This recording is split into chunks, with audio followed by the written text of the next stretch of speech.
Yeah, it's 8:30 p.m. at my place right now, and not gonna lie, I've wanted to say this story for a very, very long time. So everyone has had their first experience when it comes to anime, right?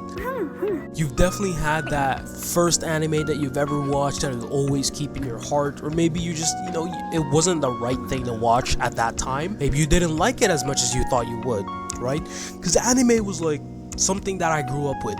Okay, it's something that I was always like, hey, anime is something that I want to watch over and over and over again. Growing up specifically, right? Because let's be real, when you're a little bit older, you tend to leave some of the things that you ended up loving when you were a kid, right? That was the same case with me. I ended up leaving anime after such a long time. Like, I watch it occasionally, some animes here and there, or maybe a few manga, reading a few mangas here and there. But I never really, went on a full-blown binge watch like I would normally do when I was younger. But that's not why I'm making a video today, okay? Today, I wanted to make a video because of a particular story that I wanted to share to every one of y'all, okay? And this was my first ever anime experience. This was the... I will not let you destroy my world!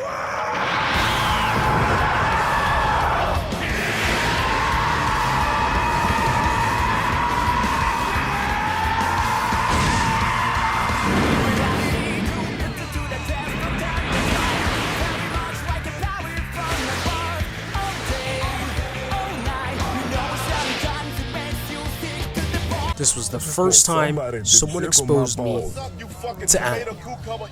So this was, I think, back in middle school. Wait, no, maybe not middle school.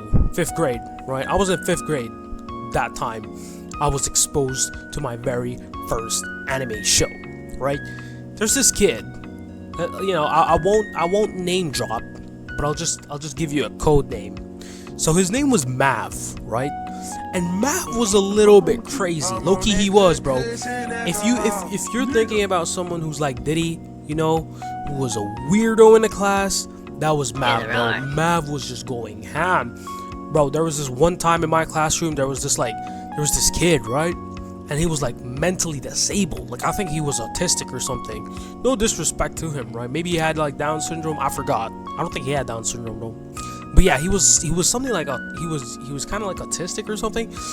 And then Mav out of nowhere, right? So let me just paint this to you. If you're a kid, get out now, okay? If you're a kid, get out now. Which is kind of ironic because I'm talking about my childhood experience and something that I saw when I was a kid that I was genuinely traumatized, right? But everyone just laughed at it. So there was this kid, right? His name was, let's just call him like Thor or something. I don't know. Thor, right? Let's call him Thor. So Thor was a little bit autistic. Okay?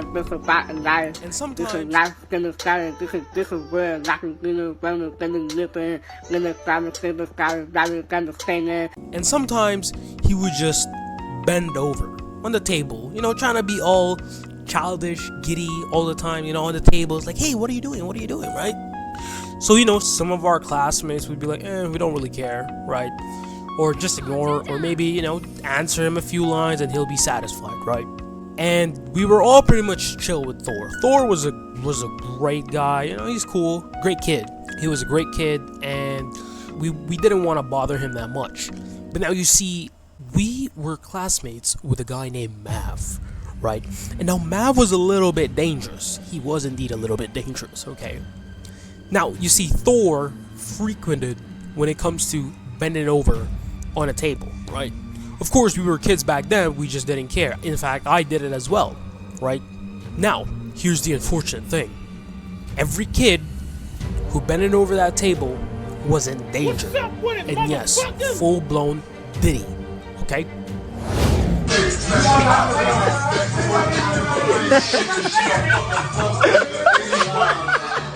Now, you see, even though I bended myself over the table, I did not get to experience it, which I am very happy that I didn't, right?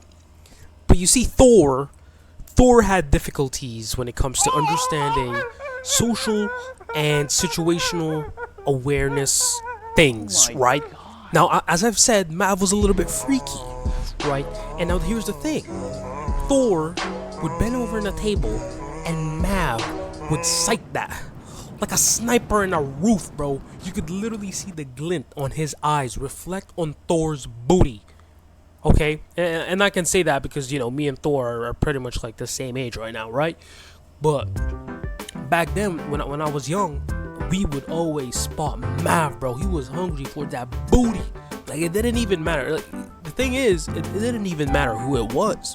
Hey, if he catches you bending over, bro, give me your ass, nigga. You see me looking at demon you. time, Give me bro. your ass, nigga. And what do I mean demon time? What do I mean Diddy? Well, whenever he would see someone bending over in the table, right, and it's not a girl, okay, he never does it to a girl, by the way, because that's just for some reason to him that's off the table, right? Literally. But yeah, no, because even villains got principles. Mav would just stare down on that booty, right? He was like that one guy in the Boondocks, the booty warrior.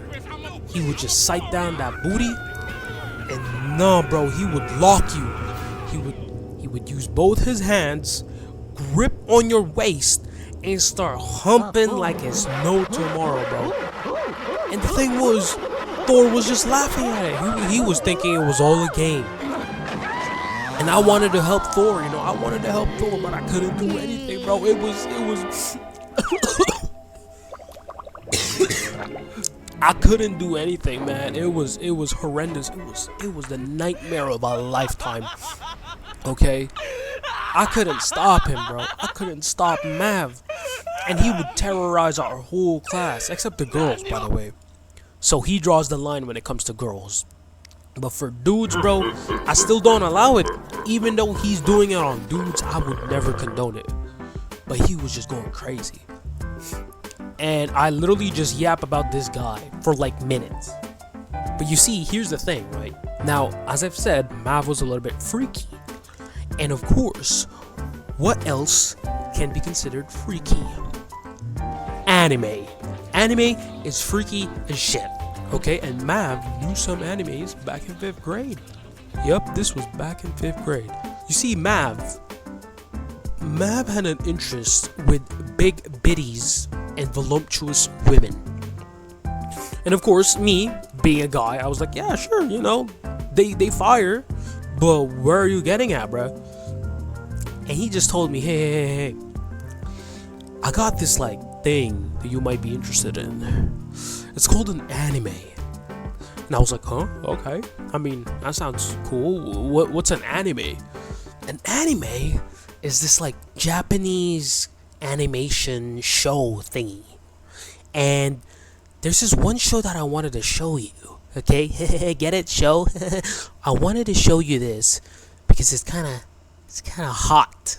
It's called High School DxD. And at that moment, my life changed, bro. It changed so much drastically. I never thought it would do such numbers. I thought he would just go like, you know, show me a nice little anime that I could get into. You know, I was surprised he didn't say shit like Pokemon, Digimon, right? Anything else, he could have just recommended me anything. Doraemon, bro. Fuck, he couldn't even tell me Detective Conan. He could have showed me anything else. Nah. The first thing that bitch showed me was High School DxD. And that shit would change my life forever.